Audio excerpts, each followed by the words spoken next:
Bismillahirrahmanirrahim. Assalamualaikum warahmatullahi wabarakatuh. Perkenalkan, nama saya Novita Juniarti, NIM 1054211082217. Baik, pada kesempatan kali ini saya akan melakukan clinical skill lab, yaitu resusitasi cairan atau kanulasi vena verifer atau pemasangan infus. Adapun resusitasi cairan merupakan tindakan yang dilakukan dengan melakukan penusukan di vena-vena verifer yang terletak di tungkai, kemudian lengan, leher, atau kepala dengan maksud untuk memasukkan cairan ke dalam tubuh. Nah, adapun alat dan bahan yang digunakan untuk resusitasi cairan atau kanulasi vena verifer, di sini terdapat manekin, boneka, kemudian handscoon. Kemudian larutan disinfektan dapat menggunakan alkohol ataupun menggunakan betadine. Kemudian terdapat tourniquet. Kemudian kita juga menyediakan spoit 1 cc, lidocaine 2%. Kemudian kita sediakan kateter intravena dengan berbagai ukuran untuk dewasa dan juga anak. Di sini kateter intravena ada berukuran 22, kemudian ukuran 20 dan juga 18. Kemudian kita juga menyediakan salep antibiotik, gunting, dan plester. Kemudian kita sediakan kasa steril atau pembalut steril. Kemudian larutan intravena dapat menggunakan RL, kemudian NS 0,9%, D5%, dan dapat juga menggunakan koloid. Kemudian sini saya juga dapat menggunakan infuset ataupun dapat menggunakan transfus set. Selanjutnya saya juga menyediakan sabun antiseptik dan juga wastafel untuk cuci tangan.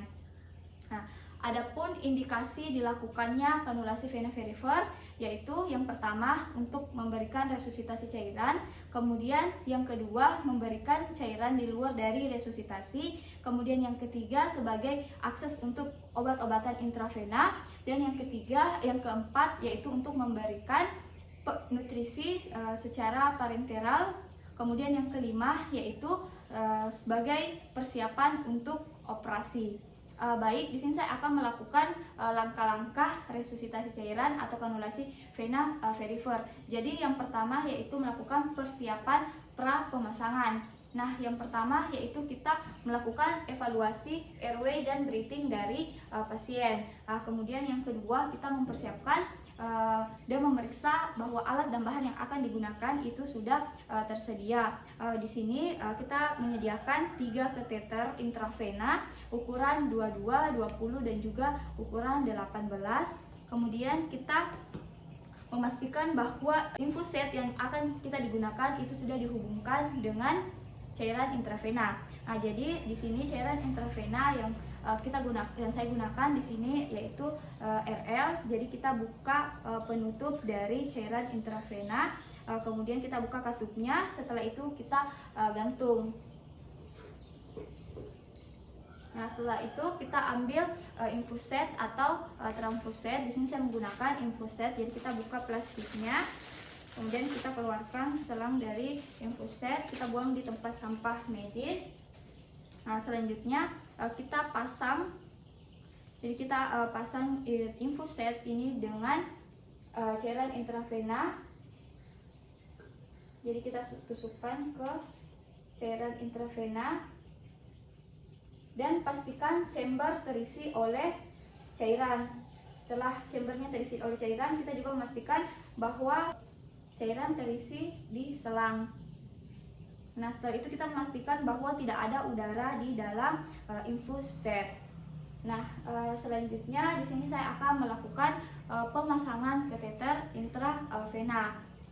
Nah, jadi yang pertama kita lakukan identifikasi daerah yang akan dilakukan insersi dengan cara yaitu kita pilih daerah yang paling distal untuk menjaga potensial lebih proksimal. Kemudian kita pilih ekstremitas yang non-dominan dan kita pilih daerah dorsal dari manus, dan kita tidak boleh melakukan insersi di bagian pergelangan tangan atau antecubiti. Setelah kita identifikasi tempat yang akan dilakukan insersi, selanjutnya sini saya akan melakukan cuci tangan menggunakan sabun antimikroba dan menggunakan handscoon. Saya akan cuci tangan menggunakan sabun antimikroba.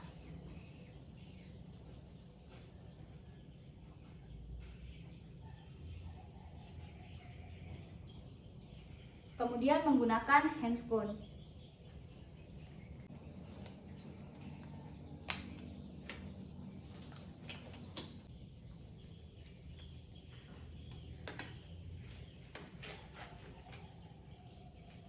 Selanjutnya yaitu kita memasang tourniquet. Tourniquet dipasang di pertengahan lengan, yaitu di antara pergelangan tangan dan juga siku. Jadi kita memasang tourniquet jangan terlalu keras ataupun terlalu lunak. Setelah kita pasang tourniquet, selanjutnya kita untuk menimbulkan vena, maka kita dapat melakukan dengan cara menepuk-nepuk bagian yang akan dilakukan insersi atau meletakkan tangan pasien lebih rendah dari tubuhnya. Setelah venanya timbul, maka kita dapat melakukan disinfektan pada daerah yang akan dilakukan insersi, yaitu dengan menggunakan alkohol ataupun dengan menggunakan betadine. Jadi kita buka, kemudian kita buang di tempat sampah medis. Kita dapat melakukan disinfektan dengan cara yaitu dari arah dalam kemudian ke arah keluar. Setelah itu kita buang di tempat sampah medis dan kita terapkan no touch, yaitu jangan menyentuh kembali daerah yang telah dilakukan disinfektan. Nah, setelah itu kita memegang dengan tangan kiri, kita pegang daerah yang akan dilakukan insersi, dengan ibu jari memegang vena untuk menstabilkan vena. Bila pasiennya sadar, maka kita dapat melakukan anestesi lokal. Jadi tadi kita sudah masukkan lidocaine di dalam spray 1 cc. Jadi kita ambil spoit yang sudah diisi oleh lidocaine.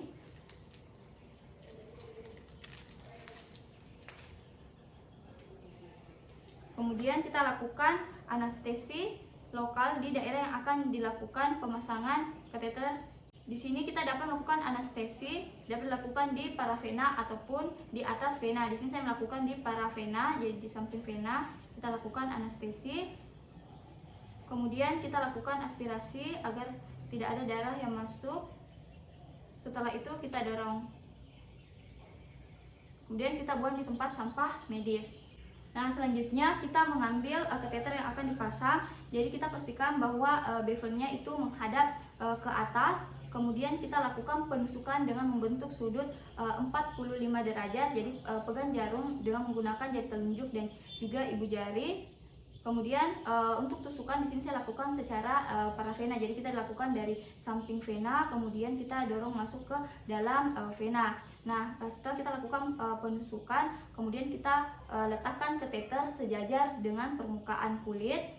Setelah itu pastikan ada aliran balik vena. Jika kateter sudah masuk ke dalam vena, maka akan terasa sensasi resistensi dan diikuti oleh penetrasi yang mulus. Artinya kateter sudah masuk ke dalam vena. Nah, selanjutnya kita dorong secara perlahan-lahan kateter masuk ke dalam vena.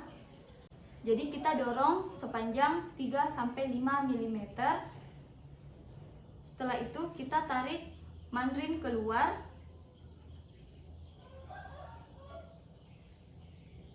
Kemudian kita dorong kateter masuk ke dalam vena sampai ujung pangkal menyentuh dari kulit.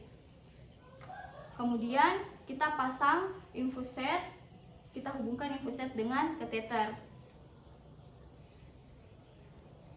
Kita lepas tourniquet.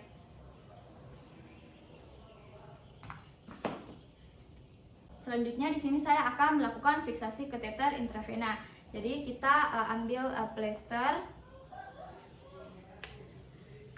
Kemudian kita fiksasi plester di bawah dari ujung kateter supaya bekas insersi itu tidak terlihat. Kemudian kita fiksasi dengan berbentuk seperti huruf F. Setelah itu kita ambil satu plester lagi.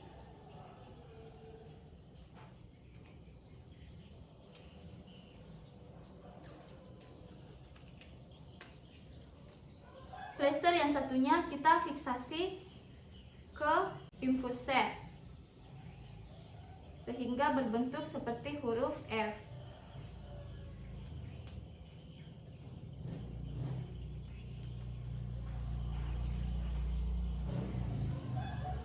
Nah, setelah melakukan fiksasi kateter intravena, selanjutnya itu tindakan pasca pemasangan. Jadi apabila pasiennya anak-anak atau tempat dilakukannya intervensi yaitu di sendi, maka kita dapat melakukan imobilisasi dengan memasang papan pengalas di tempat yang dilakukan insersi. Kemudian kita instruksikan kepada pasien untuk tidak terlalu banyak bergerak. Jadi ibu hindari pergerakan yang tidak perlu ya Bu.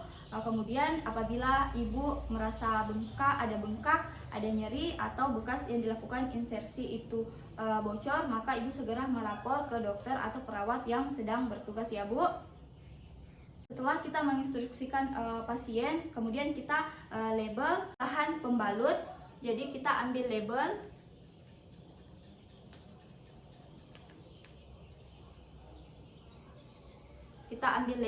Nah, di label ini tanggal pemasangan infus, kemudian ukuran kateter dan juga inisial yang melakukan pemasangan infus. Nah, selain itu kita juga menulis di status dari pasien, yaitu tanggal pemasangan infus, kemudian ukuran kateter yang dipasang, kemudian inisial yang melakukan pemasangan infus, serta tempat dilakukannya insersi. Selanjutnya yaitu toleransi pasien terhadap terapi. Itulah clinical skill lab mengenai resusitasi cairan atau kanulasi vena verifer. Sekian dari saya, billahi fisabilillah, fastabiqul khairat. Wassalamualaikum warahmatullahi wabarakatuh.